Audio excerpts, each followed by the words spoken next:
was it just you were just keen to build Stay Chatty, or was it? Do you think it came out of like maybe a bit of bitterness and anger at the world that they'd taken Ty, and that this was kind of what you were, doing with your life? And that I know you say you found a lot of fulfillment and passion, but were you kind of, a little bit bitter towards what had happened, and maybe people kind of telling you couldn't do it, and maybe you were just doing it for Ty to really, like, I guess, champion his life as something that brought about a lot of change? It'd be a mix of all that, I reckon. And look, I see people journal these days, and I don't journal. I've got a pile of journals and books out there. I don't read as much as I should, and I should journal, but I wish to God I did, because those tough times and those moments in this journey would be so enriching to go back and have a read on where I was at and what I thought and what I felt. I really wish that I could have gathered all that with me and brought with me, so that I could have, in moments of reflection, look back and see where I was at and what I was doing. But yeah, definitely, the mix of, there's no doubt that a huge element of me doing what I do is the wishing I knew more before Ty died. That eats me. And as I said, I could absolutely curl up and give this away and let that eat me until, times get too much, in terms of wishing I could have done more to support him and realize that he was struggling. There were certainly people that didn't want to know about me. There were people that, I know were saying things, big organizations that, who's this 25-year-old tradie out there talking about suicide? He doesn't know what he's doing. He's going to do more harm than good, all that sort of stuff. And yet, and there'd be an element of me arrogance as well, like bullshit, but I suppose when I say that, the arrogance of me saying bullshit, I've got something to offer. The reason being is that I truly believe that if I had shared my own story to me 10, 11, 12 years ago, I would have walked away from that story and gone, you know what? I've got a little brother. I've got a sister. I've got family. Mental health is rife. 1 in 5 experience a mental health issue in any given year.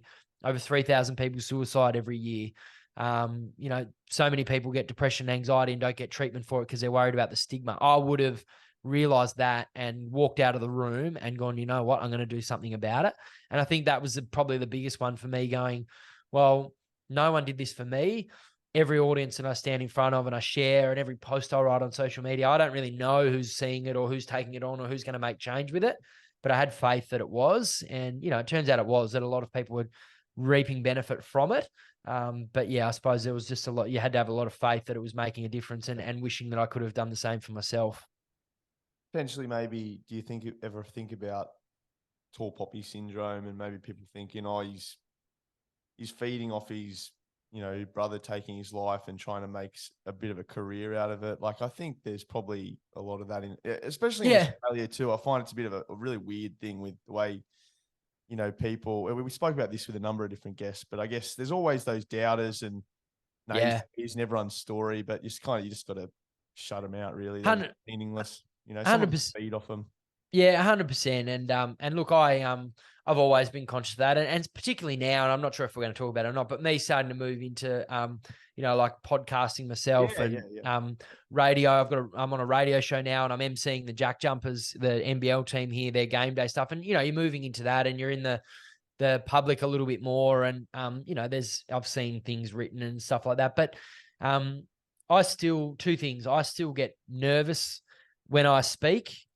People don't believe me that I did one the other night for RACT, 90 people at the casino, and I was shitting myself. Like, I get nervous. And a lot of that is because I have imposter syndrome. I don't ever believe that I should be doing what I do, and the opportunities that I've, met the Prime Minister and all these types of amazing things that this has given me, taken me to America. Like, I don't ever think that, why is this happening to me? But, and there'll always be people that, the naysayers, but they're on the couch. A lot of people that, you sort of learn that people that have something rough to say or negative to say are, sitting in the comfort of their lounge room, sipping on a tea, haven't really ever taken a challenge or challenge on, or decided to get out there and do anything different. I wish them all the best, and we hope that they do decide to get out there and have a crack. But look, in saying that too, though, mate, 99% of any sort of commentary around me or my work or here has been positive.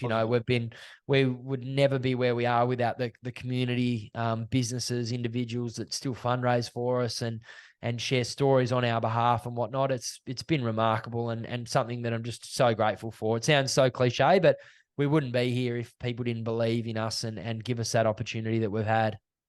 Absolutely. And a lot of those people too are likely going through their own struggles as well. So whether they respect what you're doing or not, it's likely they're going to benefit from any of these organizations and institutions at some point in their life. So it's really, really important work.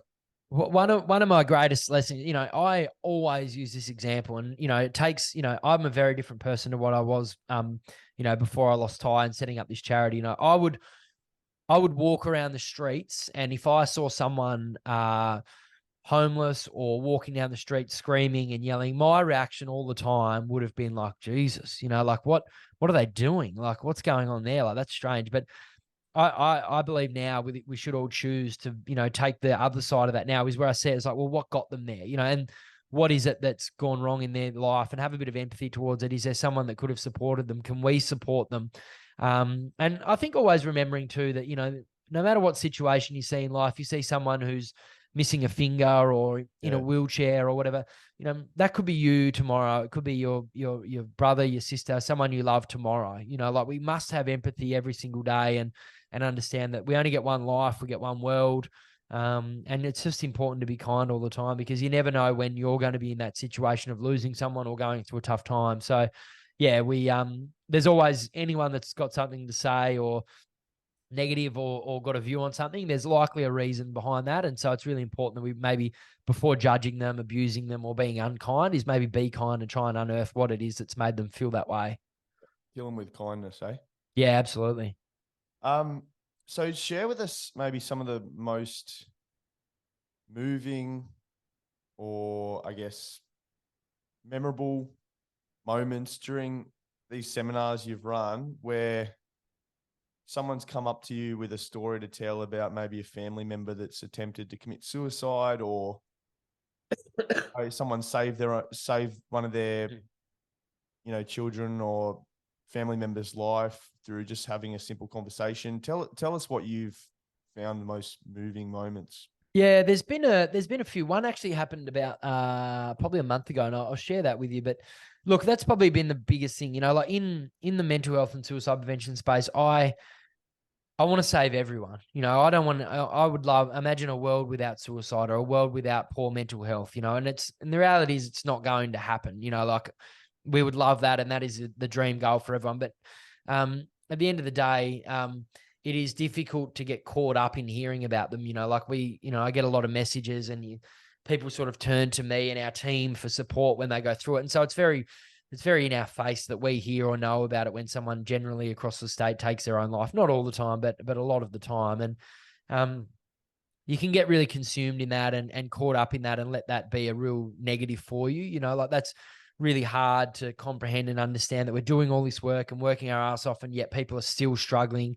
They're still taking their own lives. I've let that eat me up a lot over the years. But at the end of the day, it's important though that we focus on the positives and the impact that we're having, because we're likely never going to hear about a lot of the positive impact that we've had of people that have walked out positively impacted or shared something with us. And in fact, that was the first time that they've ever told anyone in their life about how they've been feeling. So it's important that we choose to to focus on the positives and let those be a real beacon of support for us. And I had a bloke once tell me about his brother struggling, and I gave him a copy of my book. And his brother had been in some really dark places and barely come out of his room in a few months. And I gave him a book, and I heard from him probably about 3 or 4 weeks later. And he said, my brother actually read your book and booked himself into a GP, and he's getting out there, and he's starting to make some transitions into some really good places, because he read your book, saw the impact of suicide. And he doesn't want us to ever feel that way. And that's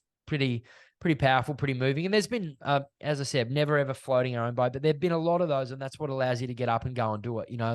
I don't want to stand in front of people and talk about my brother that died all the time, but I always think that there's every chance that there is one person in this room sitting there, absolutely needing to hear something that I have to say, needing to hear this strategy that I have, needing to hear this reminder that life is worth living, needing to hear how devastating it would be for their family to lose them. And so that is one of the reasons that we get up and do it. But the other day I walked into our office with the team.